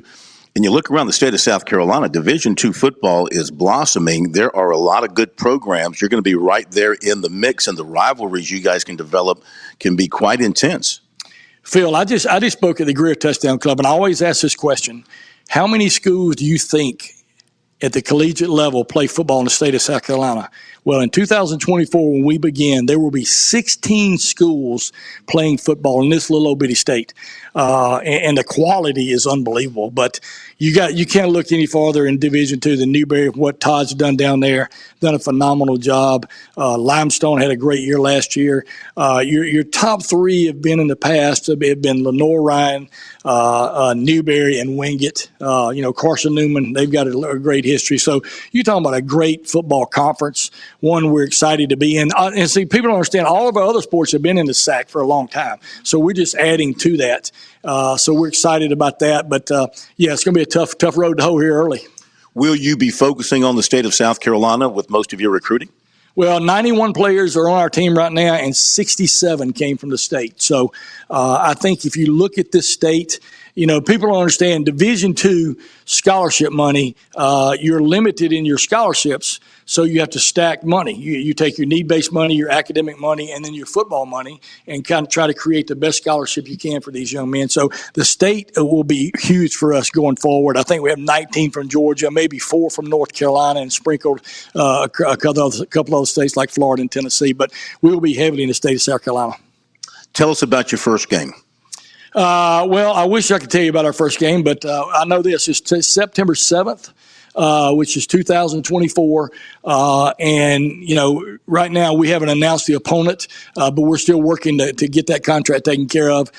We actually have 2 out-of-conference games in 24, and then, bam, we're going right into the South Atlantic Conference. So we got to be ready to go, and our second recruiting class, will be pivotal as we move forward. Do you want that first game? Will that first game be a home game? Oh, yeah. We've already got that on the docket, where it's going to be a home game, probably one of the biggest events in Anderson County in a long time, and there'll be a lot of folks to be here to support the Black and Gold. Your vision for the future of this program, where do you think you can go with it over the next 10 years? Well, I think right now, Dr. Whitaker, our president, has been here 20 years, just celebrated his 20th year, and he gets all the credit for starting football. Phenomenal president, got a great culture on this campus. And I think if you look at what he wants to do, we want to be Division II. And I think that things are in place for us to be a Division II powerhouse across the board. Our sports have been really good. We've had some good sports. Both our golf teams are ranked number 1 and number 4 this past year, and the list goes on and on. And Bert Epting, our athletic director, has done a phenomenal job of leading our athletic department. So now, when I'm done with this job on down the road, I don't know. It possibly could be an FCS job, possibly could be a SoCon job. You never know. But right now, we're going to stay Division II, be Division II. All right, Bobby Lamb from his brand new office at Anderson University, a unique setting in his office because as he was having the office constructed, he asked the builder if he could put a putting hole in the floor of his office. Oh, cool. Like you find on a green, a putting hole. And sure enough, the guy cut a hole in the floor, and they put a golf cup, I guess you call it, inside the hole there, and it's just like you're putting on a green, except you're putting on carpet. He's an avid golfer, a very good golfer, and I imagine that's a way to release some tension from time to time, to take the old putter and see if you can run in about a nice 10 or 15 footer. When you're thinking about that play, you want to run on 4th down. All right, appreciate Coach Lamb giving us the time. Good luck to Anderson, and that completes. You've heard from all 16 head coaches around the state in the month of August. No other place, right here on Sports Talk. Coming up, Will Thrill. Point weather is made possible by our friends at Palmetto Citizens Federal Credit Union on 107 The Point. Here is tonight's forecast. Clear and cooler overnight with a low temperature dipping down to 61. Look for more beautiful weather tomorrow, all weekend, in fact. For Friday, it's sunshine and 83. Same for Saturday, while on Sunday, we start to warm up a bit. More sunshine, 86 the high. Looking to next week, dry and sunny. Warmer temperatures climbing into the low 90s. I'm Kevin Cohen with your On Point local weather. This is Ian with AccuClean. With fall in sight, it's time to refresh and clean your carpets and upholstery. Whether it's pet stains or dirt buildup from everyday use, we've got you. AccuClean is a veteran-owned and local carpet, rug, and upholstery cleaning company that's been here in the Midlands for over 20 years. Call AccuClean today at 803-957-1202 That is AccuClean at 803-957-1202. I'll see you soon.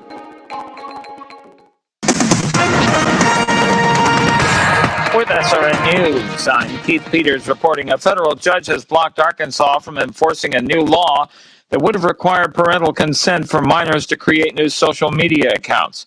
U.S. District Judge Timothy Brooks on Thursday granted a preliminary injunction requested by NetChoice, a tech industry trade group whose members include X, formerly known as Twitter, and Facebook parent Meta. The law was signed by Republican Governor Sarah Huckabee Sanders and had been set to take effect September 1st. Florida and Georgia residents living along Hurricane Idalia's path of destruction are picking through piles of rubble where homes once stood, throwing tarps over roofs, and gingerly navigating through mazes of streets left underwater or clogged with fallen trees. On Wall Street, the Dow down by 168 points, the NASDAQ rose 15. This is SRN News. Pardon me, ma'am. Are you interested in lowering your energy usage and saving money? Make it quick. Did you know that Dominion Energy offers heating and cooling rebates up to $750? That's a lot of money. Yes, it is. And it comes in handy if your system fails and you need a replacement. Any restrictions? For starters, your new equipment must be Energy Star qualified. That's a good thing. Go to DominionEnergySC.com and click Save Energy. DominionEnergySC.com it is. Thanks for the tip. Certain restrictions apply. Hey, honey, do you remember if Dad took his meds this morning? You know, I'm not sure. He isn't either. Keeping up with his meds is overwhelming. You know, True Pharmacy packages medication. They showed me a sample, and it even separates them by date and time of day. Something like that would be really helpful for Dad and for me. Even better, it's free, just for being their customer. True Pharmacy, 1628 Charleston Highway and 3217 Devine Street, or TrueRxSC.com. Hi, I'm Glenn Matthews. And I'm Melanie Matthews. And we are the third generation owners of Modern Exterminating Company. In a time when corporate consolidation, high-pressure door knockers, and inexperienced startups are becoming the norm, isn't it nice to have an experienced, local, family-owned company that you can count on since 1955? Modern Exterminating has been the local, independent industry leader in the pest control business for the last 67 years. Experience the local, family-owned difference for yourself at 803-765-2315 or pestfreesc.com. This is Ian with AccuClean. With fall in sight, it's time to refresh and clean your carpets and upholstery. Whether it's pet stains or dirt buildup from everyday use, we've got you. AccuClean is a veteran-owned and local carpet, rug, and upholstery cleaning company that's been here in the Midlands for over 20 years. Call AccuClean today at 803-957-1202. That is AccuClean at 803-957-1202. I'll see you soon. It's the Cigar Militia, Columbia's premium cigar store. It's that time of year. It's golf weather. Are you going golfing this weekend? Be the guy bringing the sticks, not the guy that borrows. Come by and refill your humidor or just pull off the interstate for a smoke and a cold beverage. Our friendly and knowledgeable staff will help you. You can be a novice or a seasoned veteran. Our friendly staff will walk you through the humidor and answer your questions. We're at 1410 Colonial Life Boulevard next to the Melting Pot. The pipes burst, you're getting the repairs done. Now it's time for your flooring. This is where the flooring department shines. We don't have a huge multi-million-dollar showroom, but we all buy from the same manufacturers. So why pay more? We're locally owned and have 30 years experience in the flooring industry, and we stand by our work. Get tremendous customer service and great pricing with the flooring department, 951-3567, or online at theflooringdepartment.com. That's 951-3567 or 951-FLOR, the flooring department.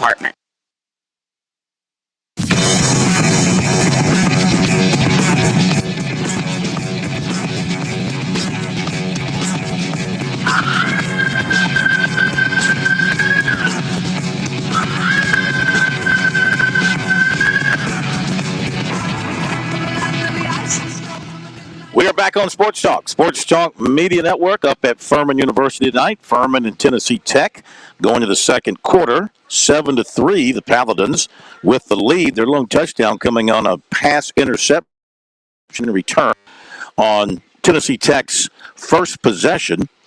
They took a quick 7-0 lead. Tennessee Tech has come back with a field goal to make it 7-3. And as far as what's happening down in Charleston, they've gone to the half with North Greenville leading Charleston Southern by a, what's that, 10-3 count, Chris? That is correct. Charleston Southern got a field goal to end the first half to get on the scoreboard, but it's 10-3 Crusaders, and they'll receive the second half kickoff, North Greenville. I'll tell you what, be a heck of a win for North Greenville, coming off a difficult year last year and a disappointing start for Choso, if that continues. Wake Forest leading Elon 10-0. UCF over Kent State 14-0. And Georgia State over Rhode Island 14-0. All first quarter scores.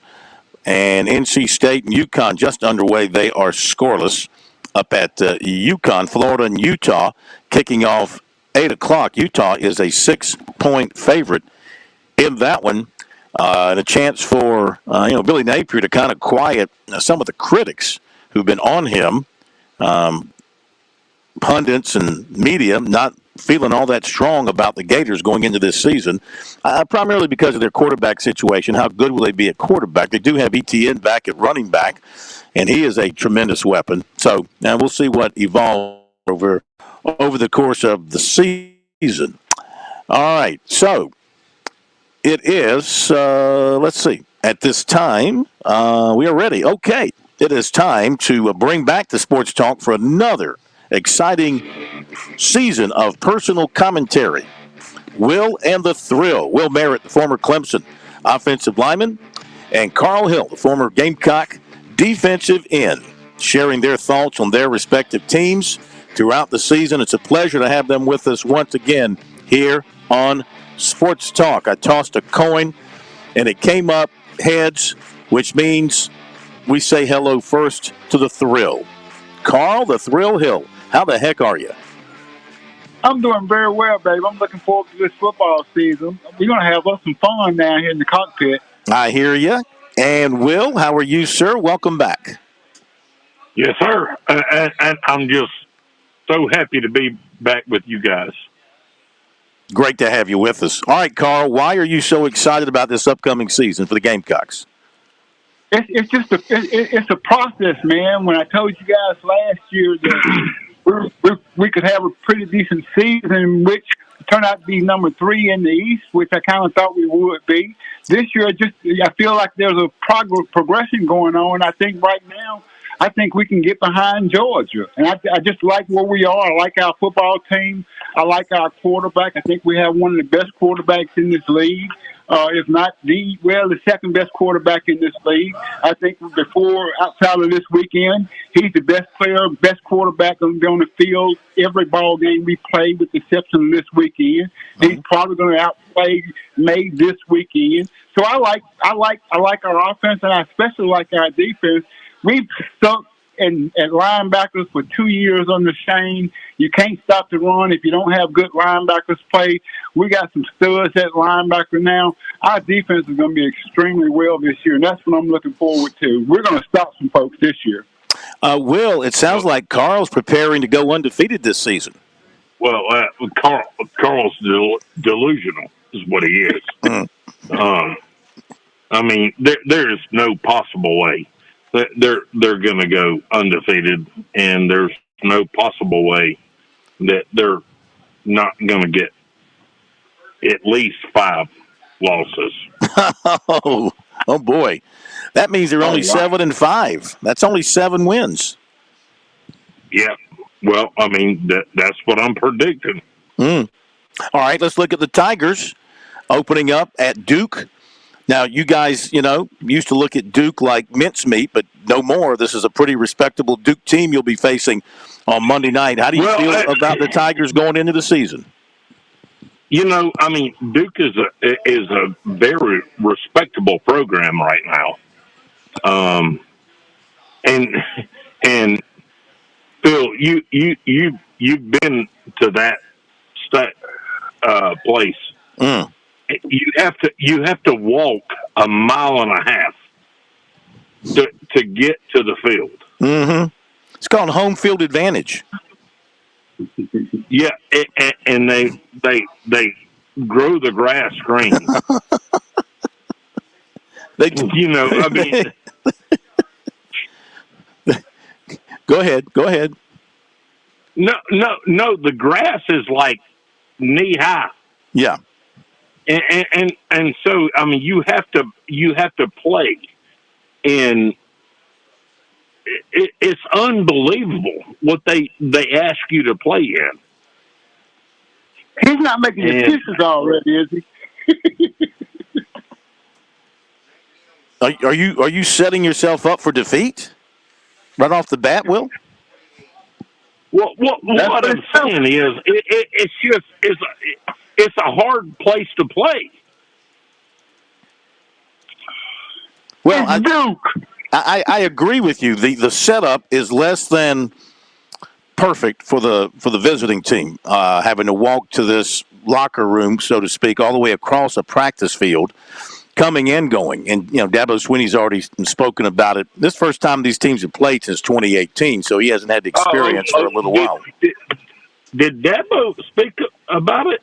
Yeah, he mentioned something about it earlier this week, that it wasn't a great experience for the visiting football team to have to walk a pretty good distance. I mean, it's not like you just walk out and cross a path or two when you're at the stadium. You're crossing another football practice field. It's an entire football field. Yeah.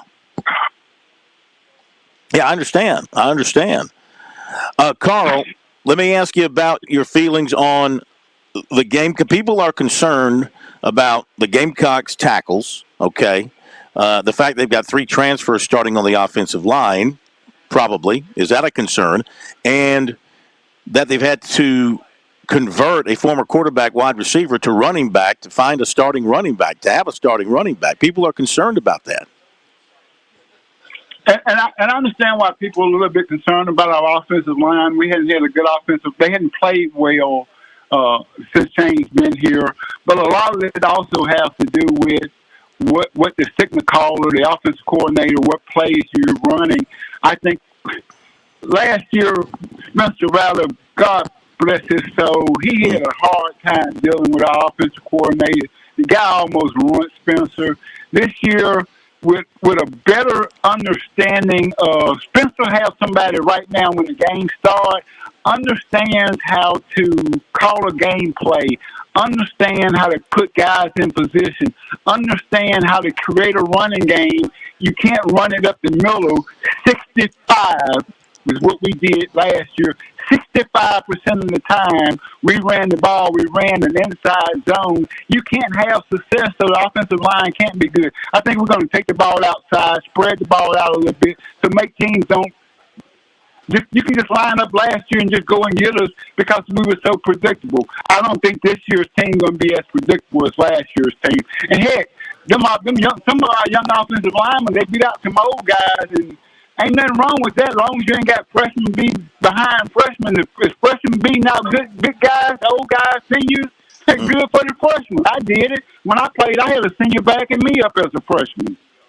And with Jordan, I've seen him in practice. I've seen him in scrimmages.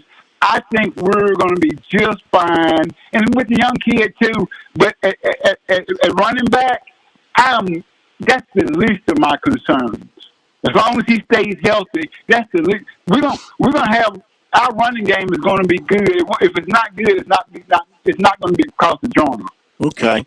Real quick, we had a listener write us and ask, how do you think the Gamecock running backs, Joyner and McDowell in particular, will hold up under pass protection? It's new to Joyner, and McDowell, he's a little smallish, and this writer wants to know if we think the running backs can hold up under a pass rush in protecting the quarterback.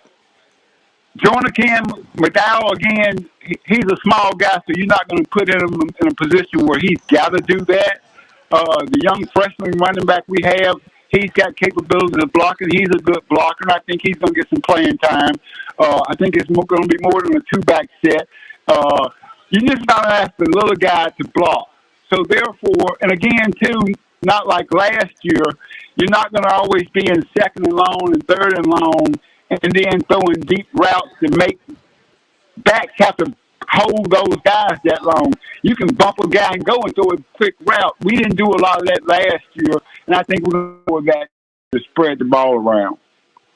All right, hey, Will, Cade Klubnik How confident are you in him as your starting quarterback?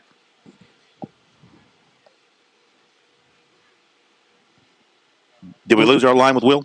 Yeah, hey, guys. I just lost him right as you were going to ask him that question. Let me try to get him reconnected real fast. Sorry about that. Okay, we can get him back on with us real quick. He's real scared. You think there's some hesitation in his voice? You better have some with. You don't know. You played against Tennessee, and you hold yourself to that caliber. And the way Tennessee just beat you with a backup quarterback, you got to be concerned when you face a good defense. You can beat anybody. We're going to show you that anybody can beat a North Carolina. They don't have a defense. They got a couple two really good linebackers. Their front line is okay, and their secondary suck. Again, Spencer Rattler was the most improved player I've seen outside of Jordan on the football field. That kid's going to have a big year. Okay, we're going to run. We've lost our line with Will. We'll catch back up with him next week, and we'll do the same with you. You'll have something to really chew on over the next several days after you see the teams play this weekend. Carl, thanks a bunch. Have a great weekend. Thanks, Carl. I appreciate it, but take care and go Carl. Thank you very much. Okay, Carl, the Thrill Hill, and Will Merritt was with us as well, and we lost his line there, so we'll reconnect with him next week and have more to talk about after he gets a chance to see the Tigers play against Duke on Monday night. Carl, the Thrill Hill, and appreciate Carl and Will being with us tonight right here on Sports Talk. Will and the Thrill. We'll come back with a couple of recruiting notes and then comments from Clemson coach Dabo Swinney from his press conference today. Be back in just a moment.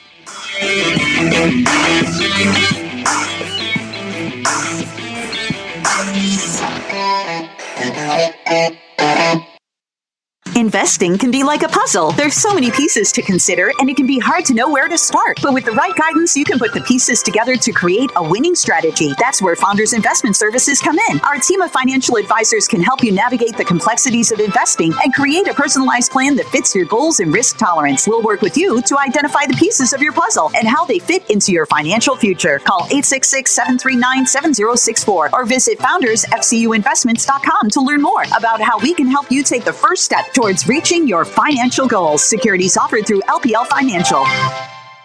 Hi, I'm Jim Corbett. I've been an attorney for more than 30 years. There's one thing I've learned about injury cases. It's you need the personal touch. You need the lawyer to get to know you and describe your damages. You don't want a case manager talking to an insurance company, then talking to you, and then talking to maybe to a lawyer with limited experience at the last minute to try to settle a case.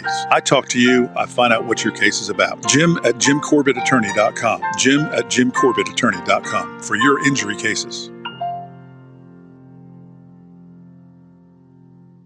George Bryant for Tsunami Bar Sports. Our inventor, David Abernathy, has always said Tsunami Bar technology allows us to take the training to the grass. Now I know through my sport of golf that natural agility can be converted to athletic ability. And why is this, Tsunami Robbie? Transferring the training to the grass. This may be the most undervalued characteristic of the Tsunami flexible bar technology. The Tsunami bar action loads and unloads at the concentric and eccentric transition points. This is what we call reversal forces.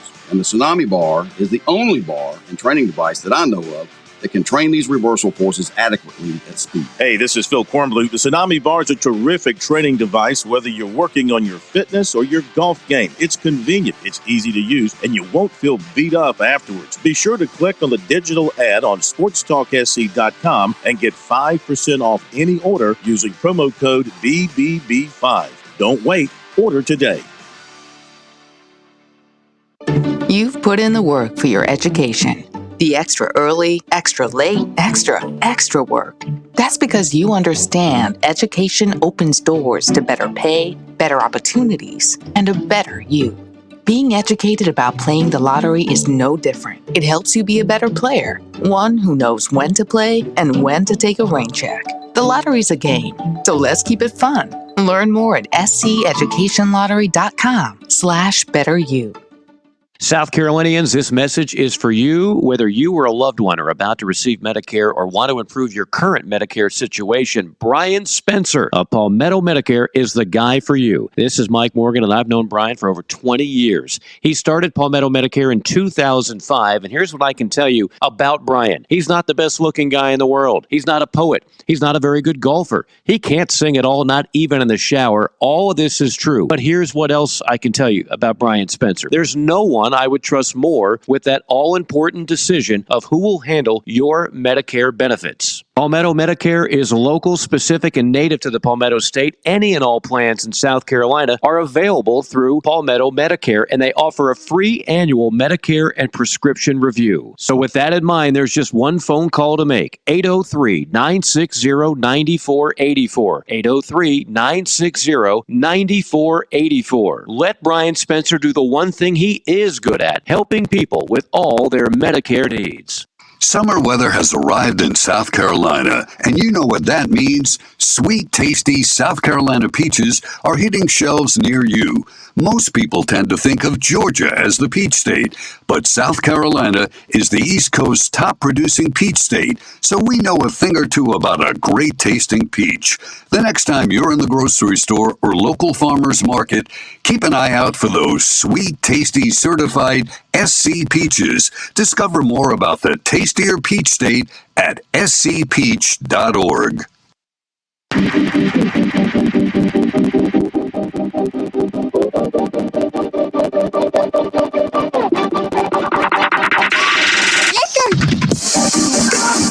All right, real quick in recruiting, brought to you by Seawells. Don't forget, tomorrow is a roast beef Friday at Seawells. And if you want gravy, you better get there early because Pat will sop it all up on his plate. 11 to 2, only $14 tomorrow, roast beef Friday at Seawells. Just a couple of quick things, then we'll get to Dabo Swinney. South Carolina offered defensive end Elias Williams of Hudson, Florida, 6'4", 240. Now, he is set for a commitment announcement tomorrow. He's had UCF, Indiana, Florida State, and Missouri as his 4 finalists, and the Gamecocks are still involved with 6'6", 237-pounder Cameron Fountain of Atlanta, who's been committed to Southern Cal and still is, but he says he's talking regularly with Sterling Lucas and will be visiting the Gamecocks in the fall. Clemson offered 2025 safety Anquan Fagans of Alabaster, Alabama. He's a former Southern Cal commitment, former teammate of Clemson freshman defensive tackle Peter Woods. 2025 offensive lineman Chauncey Gooden of Nashville announced plans to be in Charlotte Saturday night to watch USC and North Carolina. He's a USC target. Okay, just a few quick recruiting notes there for you here on Sports Talk. Now, some quick comments from Clemson coach Dabo Swinney from his press conference today as he set the stage for the Tigers season opener at Duke.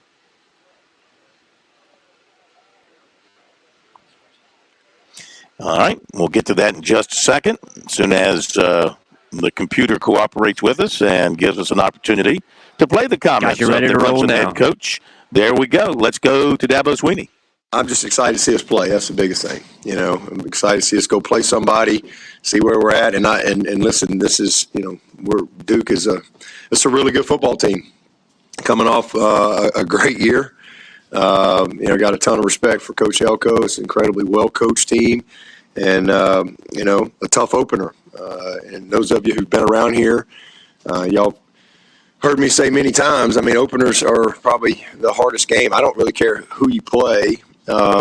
Because there's just so many unknowns, especially in today's world of college football. There's so many unknowns, whether it be coaching changes or, personnel or whatever. So you have to spend time, watching, other people. Maybe it's a transfer that came in, so you're trying to figure this guy out. So you're watching, tape that's really not relevant to, a game plan standpoint, but you just got to, you're trying to figure out who you're playing, or it's a coaching change or whatever. or just young players moving up. So there's always a lot, and then just a lot of time to get ready. And then you haven't played all. We don't, you'd feel a lot better if you were coming off a couple preseason games, right, where you had a much better feel for your own team in a game situation. So definitely a tough opener. And then you throw in the fact it's on the road. and it's a conference game. So this is a huge opportunity for both teams, within our league. And then again, you throw in the fact that you're playing a very, very good team that lost 4 games last year, I think by 14 total points. And so this is a good football team, every sense of the word. And probably the biggest thing you would say is just experience. I mean, they got thousands of snaps of football under their belt across the board, especially when you look at them defensively. I mean, they got 19 starters back combined, but even the guys backups have played a lot of snaps.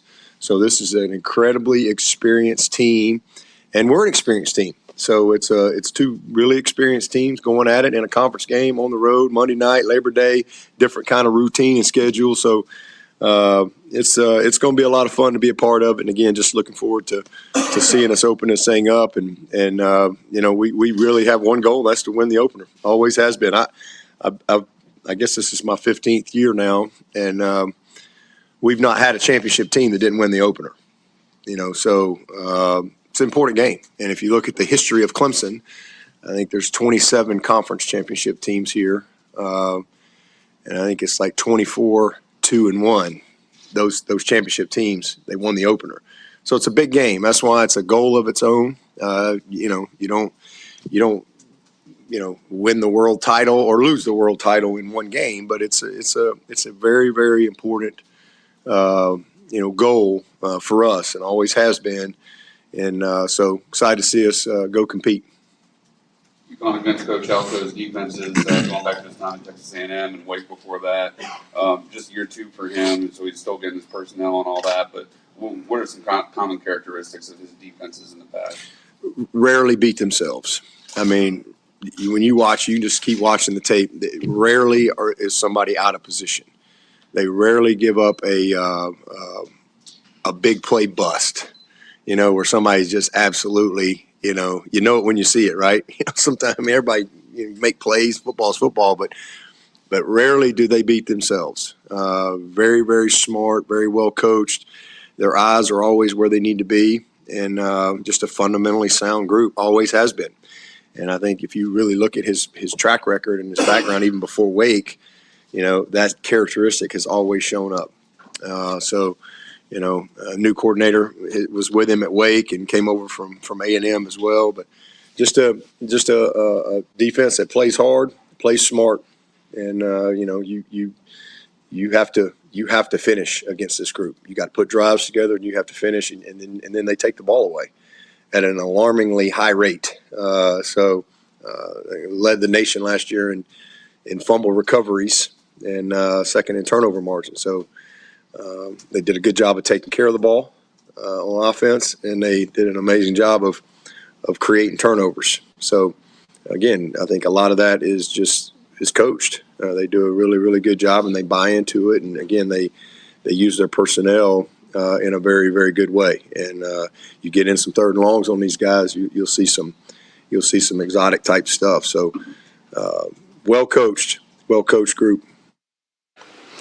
All right, some of the comments of Dabo Sweeney, all of it's up on our website, SportsTalkSC.com. By the way, the Tigers, with the new construction completed at Death Valley, the locker room for them has changed, and when they come out pregame or they come out halftime, they're now going to come out from a tunnel in the middle of the end zone there at the west side.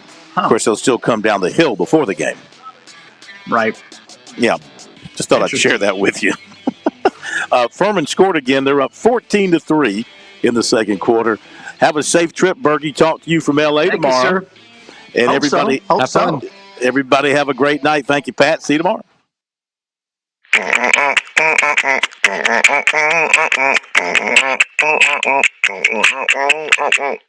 Someone will be right with you. The point. WQXL Columbia, W264DF. Grills, outdoor kitchens, fireplaces. Summer sizzle starts with Bart. This is 107. The point. News this hour from townhall.com. I'm Keith Peters reporting. The Capitol doctor has given Minority Leader Mitch McConnell of Kentucky a clean bill of health to continue his duties in the Senate. Bob Agnew reports. Capitol attending physician Brian Monahan says McConnell is medically clear to continue his schedule as planned. On Wednesday, McConnell appeared to freeze up in confusion while taking questions from reporters in Kentucky. In a statement, Monahan notes McConnell is still recovering from a concussion sustained back in March and writes, quote, occasional lightheadedness is not uncommon in concussion recovery and can also be expected as a result of dehydration.